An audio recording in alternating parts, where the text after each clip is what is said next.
கலாம்கரி பேட்டர்ன்ல 2 different shade, அதுவும் ஃபுல்லா ரியல் மிரர் எம்ப்ராய்டரி டிசைன்ல நான் உங்களுக்கு பியூட்டிஃபுல்லான பேட்டர்ன் கொண்டு வந்திருக்கிறேன். டபு காட்டன்ல குடுத்துடுறாங்க. நெக் டீடைல் பாத்தீங்கன்னா ஃபுல்லாவே வந்து கலாம்கரி டிசைன் வந்து ஃபுல்லா அதுல ஸ்டிச் பண்ணிருப்பாங்க.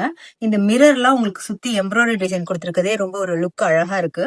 2 சைடுமே பாக்கெட் வந்து அட்டாச் பண்ணிருக்காங்க. அதுக்கு கான்ட்ராஸ்ட் டச்ல உங்களுக்கு கலாம்கரி பேட்டர்ன்ல இருக்கிற கிளாத்தையும் ஸ்டிச் பண்ணிருக்கிறது ஒரு நல்ல லுக்கா இருக்கு. டாப் அண்ட் பேண்ட் உங்களுக்கு சேம் கலர்ல வந்துரும். ஷால் வந்து கான்ட்ராஸ்ட்ல இருக்கு. ட்ரெடிஷனலான அட்டையர்ல இருக்கும் இது ஓவராலா இதோட லுக். மெரூன் ஷேடு கான்ட்ராஸ்டா உங்களுக்கு பிளாக்ல அந்த டிசைன் வந்து பேட்ச் பண்ணி ஃபுல்லாவே ஸ்டிச்சிங்கும் கொடுத்துறாங்க. இது எல்லாமே ரியல் மிரர்ல உங்களுக்கு அந்த எம்ப்ராய்டரி டிசைன் வருது. இந்த மெரூன் பேட்டர்னுக்கு உங்களுக்கு 2 சைட்லயும் உங்களுக்கு வந்து பிளாக்ல கலம்கரி டிசைன்ல பேட்ச் மாதிரி பண்ணிருக்காங்க. இதுல என்ன டிஃபரெண்ட்னா இது ஏ லைன் மாதிரி உங்களுக்கு டாப் வரும். ஆனா இதுக்கு ஸ்லிட் வந்து எண்ட்ல வந்து உங்களுக்கு ஸ்லிட் கொடுத்துருப்பாங்க. பிரீமியம் லுக்லயும் இருக்கு.